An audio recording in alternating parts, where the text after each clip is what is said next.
We've seen a rapid spike in hospitalizations across the Bluegrass due to the pandemic just in the past month.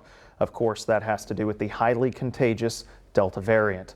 A man from southern Kentucky has been trying to transfer his grandfather from one hospital to another, but says capacity across the board has been an issue. LX18's Austin Pollock takes a look at the rising numbers. Zach Oakes is concerned. He says he and his family have spent the last week or so trying to move his grandfather, who is not hospitalized with COVID-19 and is not in the ICU.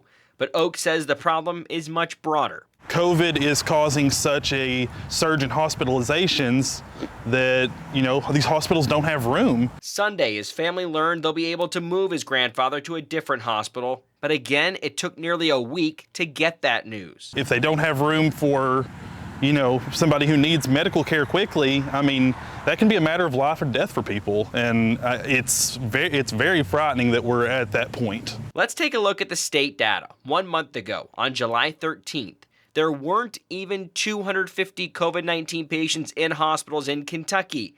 63 of them were in the ICU. Let's fast forward to the most recent report, which is this past Friday. More than 1,400 people are hospitalized with COVID-19, nearly 400 in the ICU.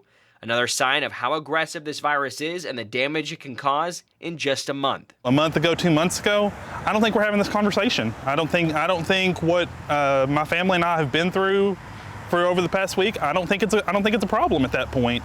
A month ago, about 61.5% of inpatient beds were occupied. Now, 69%. Given the increase, Oakes hopes we aren't heading back to where we were at the start of the pandemic. We need everybody to do their part, and that's, getting vaccinated, wearing a mask, doing what you need to do to make sure that we don't go back there and we don't have our hospitals overflowing. We don't have to go back to lockdowns and all of those things that we don't want to do again. Reporting in Lexington, Austin Pollock, LEX18 News.